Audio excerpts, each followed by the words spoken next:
you go to theme parks? Are roller coasters hard to ride due to your size?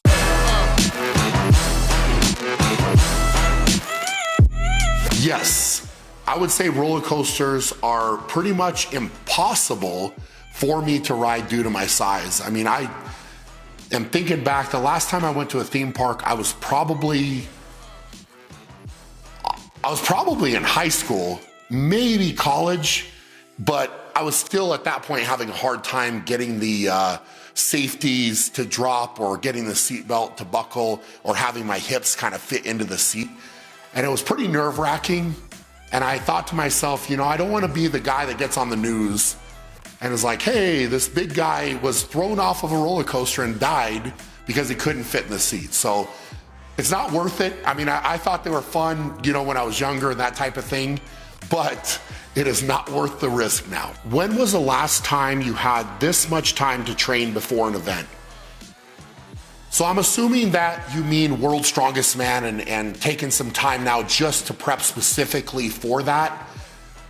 I'm thinking back, it's been a very long time since I've had this much time to prep for one specific contest. I mean, even last year with filming the TV show and all of the commitments that I had outside of even the TV show for sponsors and appearances and everything like that, I still was doing back-to-back contests where I felt like I didn't have adequate time to prepare specifically for one event. And, you know, of course I was dealing with, you know, some injury issues and, you know, coming back from injuries and a lot of different things last year. But I probably, looking back, should have sat out of a couple contests and taken a little bit more time to prepare. So I feel very good about what I'm doing leading up to World's Strongest Man. I've got a completely different game plan this year that I've laid out. I'm really trying to address weaknesses and be more of a strength athlete versus just being strong in one spot. You know, the sport has changed drastically. And I've seen it, you know, since I started, I've seen it change a lot from when I started to a point kind of that peaked in around 2017, where it was very much about static strength, not so much about endurance and moving events, especially with lighter weights. And then things shifted after that. So it's almost like it's kind of come full circle back to when I kind of started, when it was more about kind of lighter, more speed, that type of thing. So I've got to evolve as an athlete. And right now, you know, I just kind of had to take a long, hard look in the mirror and say, what do I got to get better at? And there's a lot of things that I'm working on behind the scenes to bring a better package. So I'm not just saying that. And I know that we haven't showed a lot of my work because I want to work a little bit more in silence, but we will be showing the journey and we will bring you guys along for the ride. But I'm very excited about how things are going right now. I've got my diet dialed in. My body weight is exactly where I want it to be right now. And sitting about 12 weeks out at this point from World's Strongest Man, I've got my sights set directly on that and building up to that. So I'm really excited about how things are going and what the end result is going to be. And, you know, if I'm excited, that's all that really matters. I mean, I'm proving this to myself as much as, you know, to all of my supporters and people that are very loyal to me. And I said I'm going to bring a better package to World's Strongest Man. And believe me, I'm putting the work in to make that happen. Will you be doing the Rogue Record Breaker Atlas Stone event to try to retain your title or record against Tom Stoltman this year? So this is the big question. I think a lot of people have been asking this question about the stone. And just to give you guys a little bit of background on the Max Atlas Stone, this is a record that I first broke in 2010. And it was actually an event at the Arnold Classic. I know at this point in time, a lot of years have gone by, you know, since they pulled that event out of the Arnold Classic. But since I started doing the Arnold, that was an event that I dominated easily, very easily. And, you know, I think the promoters kind of saw how easy I was winning that event and setting a new record. And I think that's a big part of the reason that it got pulled out of the contest, unfortunately. And then they brought in the Rogue record breaker, which I did do. I did do 2 years. I broke my own record. I think the first year I'd gone over to the UK and loaded a bigger stone that was 550 pounds, 250 kilos, to a much higher box than the bar is that we do at the Arnold. And so to break that record, I did a 555 pound stone at the Arnold very easily.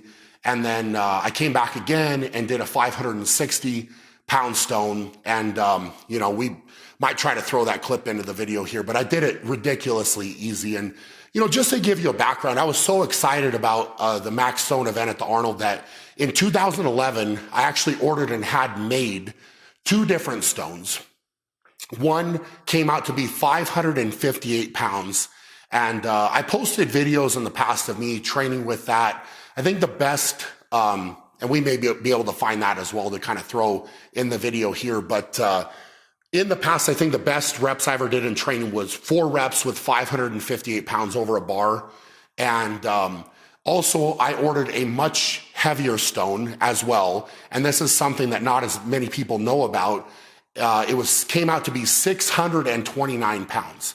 So 629 pounds, I don't know exactly, 300 kilos would be 660 pounds. So 15 kilos less than that. So like roughly 285 kilos. So much above the world record at that time. And we're talking the end of 2011 is when I got these stones delivered.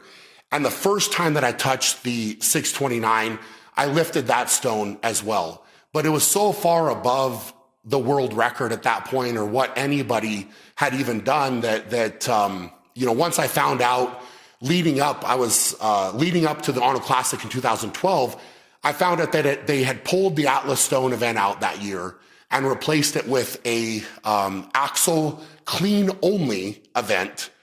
Yeah, I said that right, clean only, which is literally to this day still blows my mind how silly that was to replace the stone with that event. But I, at that point, got so frustrated with the Arnold Classic for taking that event out. And, there's a lot of background with that and things that were said and things that I've heard. I'm not gonna talk about all of that stuff, but it was very disheartening to me because I felt like lifting a 629 pound stone. I even went on record. I think I did an interview with Phil Heath where I said that I thought I was capable of getting up to a 700 pound stone. And I really and truly believe that, but the opportunities just didn't come for me to do it. And then it started making less and less sense to try to break my own record for $5,000, risk these big injuries, potentially trying to break my record for not really a big reward. And so, I got a bad taste in my mouth and I asked multiple times to have the stone record back. I asked for a 600 pound stone to be put into the Arnold Classic as an event. And I guaranteed that I would break that 600 pound stone. I wanted to do it as part of the Arnold Classic, cause it's just that stage in the event. And that event was such a big part of the Arnold Classic for so many years. And it was the one event I remember before I was even starting the sport. I remember watching that just as a fan, and I was blown away. I think they started with a 520 pound stone the first year at the Arnold, and I couldn't believe that these guys were doing that. And so, it's just something that I had such a love and passion for. And, over the years, it, for multiple reasons, I've held the record now for a decade, literally a decade. And, I feel like I was so far ahead of everybody on that event. And, that's not even, being kind of whatever word you want to use, arrogant. It's just confident. I mean, I was just so far ahead of people on that they wouldn't put the event in. And I asked for it to be there. I wanted to load a 600 pound stone plus and break that. It was something that was there. It's still there. So to answer your question after all of that, no, I'm not partaking in that record. It's something where if Tom comes over and breaks the record, that's great, and I'll shake his hand and say good job. And I'm really happy to see somebody come along that's actually kind of pushing the bar in that event and maybe we'll get a chance to go head to head at some point, and maybe lift a heavier stone. Who knows? But at this time, it's just with everything that I've got going on at the Arnold, and again, fitting into my training plan leading up to World's Strongest Man, that just doesn't fit. It doesn't fit in with what I'm trying to get done and what I'm trying to accomplish. So for that reason, I'm not going to do it. I think that's probably one of the most disappointing things to me in my strongman career, that I really wasn't given the opportunity to maximize the weight of stone that I could have lifted. Like I said, I lifted, even right now, I think Tom, or the record, whoever does the record break, I don't know if other guys are going to try. They're going to do 565, which is 5 pounds more than what my current record is. But that's still, basically 70 pounds away from what I did in training back in 2011. So, there's a lot of room, with that event. And, like I said, it's one of those things that I wish the opportunity would have been there to do that as part of the contest. But, those things come up and things happen, and who knows if that door will open and that we can maybe get, kind of some more height built up and do a heavier stone, because I would still like to break that 600-pound barrier if there was a great opportunity that came up and it made sense within my training. Have you been asked to go to Bahrain for the World's Ultimate Strongman event there? If so, was it hard to say no to, sticking to the plan to focus on World's Strongest Man? To answer your question, yes, I was invited. It came up kind of last minute, and we got a message about the contest, whether we wanted to come, that type of thing. Unfortunately, I had a conflict where I couldn't go, but you are right.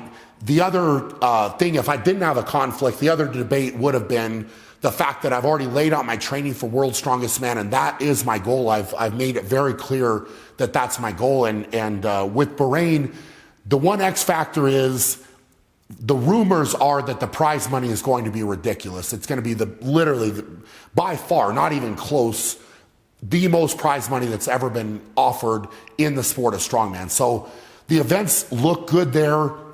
And, if I didn't have a prior commitment, it would have been very enticing to try to do that. But if I were to do that contest, it would change the plan that I have leading up to World's Strongest Man.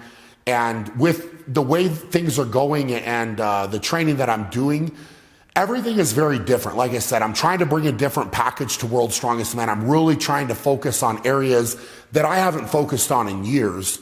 To become a better strength athlete and bring something that I'm very proud of and that I think is going to be very hard to beat at World's Strongest Man. So with that being said, like I said, I've got that prior commitment, so I didn't want to let that, person down that I've got that commitment with.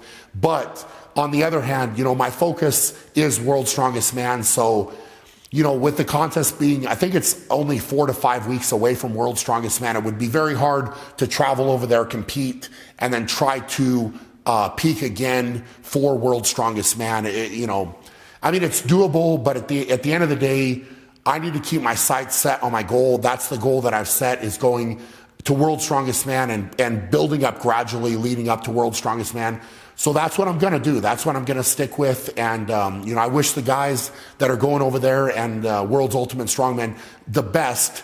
And, it's something where I know that I'll be involved with their contest in the future. And hopefully with the next one, they can give a little bit more notice. So I don't have a conflict. But, that's where that's at. And I got to stay the course leading up to World's Strongest Man. Are you ever going to bring back the podcast? Loved the first few episodes. Yes, we are definitely going to bring back the podcast. There's a lot of factors to doing a podcast and having guests and content and all of that. And with all of the things that I've had going on in life, it just was not something that was at the top of the priority list. Moving and building the new gym and moving the gym. And obviously last year we had the TV show and all of the stuff that I've got going on business wise outside of it, and made it very, very difficult to try to focus on that. But I'm happy to say that it is definitely on the radar. It's something that I very much enjoy doing. So I'm looking forward to bringing it back. I'm not sure how consistent it will be, but it is something that is becoming more of a priority and something I definitely want to get going again. What is Evolution Athletics offering as far as types of straps, belts, etc., and when are they being released? This is a great question. We are going to offer a variety of different support gear. The thing that I got to say I'm probably the most excited about is the belt that you guys have seen me wearing in a lot of the videos. That's been tested. I've had, I don't even know how many prototypes now at this point that we've done of that belt, but it's something that is probably been the number one question that I've got is what belt do I wear under my power belt? And the belt that I've worn for years was actually, I kind of customized it myself. I sewed different parts onto it myself and made it beefier and stronger. And the only way to really replicate that was to try to make a new one. And that's something that I wanted to do for a long time. And so I put a lot of time and effort and love and passion into the products that we're going to offer. So that's my number one. We'll be announcing everything that we'll be releasing, and it's probably going to have to come in waves. And in all honesty, this is, it's just a company that I'm trying to get started. I don't have any other investors. I don't have anybody else backing it. It's something that my wife and I are really trying to start out of love. And we think that it'll be a really good thing and a really good opportunity to not only provide for strength athletes and for people that work out in general, but to also give back. Hopefully, that's a big goal of mine. Give back to the sport. That's given me so much as well. So it's a project that was really born out of passion and love, and I'm so excited to kind of pick that official launch day. I can't say exactly, but we are hoping that it will be within the next 4 weeks is the goal. So believe me, as soon as we have the official launch date, we're going to put it out. I just want to make sure that everything is in line and I don't have a launch date and then something that I can't control comes in and we miss that launch date. I really don't like to miss deadlines. So once we have the deadline and I know for sure that we're going to be able to pull the trigger on it at that point, we will release that. We'll let all of you guys know. And thank you for the support. I mean, it means so much to me personally, and I can't wait to get these products off the ground and to have you guys all try them out. Will you be attending the Arnold even though you aren't competing? Huge fan. Well, thank you for the support. And yes, I definitely will be attending the Arnold. I've got a lot of exciting things going on. I'm doing a very, very exciting seminar with Jay Cutler, who's a 4-time Mr. Olympia, on the Friday at 11. There are tickets, as far as I know. I think it's close to being sold out, but there are some tickets that are still available. We'll try to put the link for that below the video if you guys want to sign up. It's at 11. I think it runs from 11 to about 2 on the Friday at the Arnold. And then outside of that, I will be definitely at the Redcon 1 booth. I'm going to post up the hours for that on my Instagram. We'll maybe even try to fit it into a video here on YouTube as well. But I will be at that booth as well. And then I've got another photo opportunity that I'm doing on Sunday, which is something where you can sign up and get an 8x10 picture that we take together on the Sunday. And I think that might be sold out, but we'll put the link as well. So I've got the seminar with Jay Cutler and then that photo opportunity as well. And then I'm going to try to fit in commentating a little bit with Rogue for the live stream. And I think that I'm going to be commentating at the deadlift on Saturday. I think that might be happening. And then maybe the dumbbell live stream as well. So I've got a lot of stuff that I'm trying to juggle and make happen at the Arnold. So it's going to be a very, very busy weekend, but it will be very fun. And I am 100% looking forward to meeting any and all of you that are planning on attending.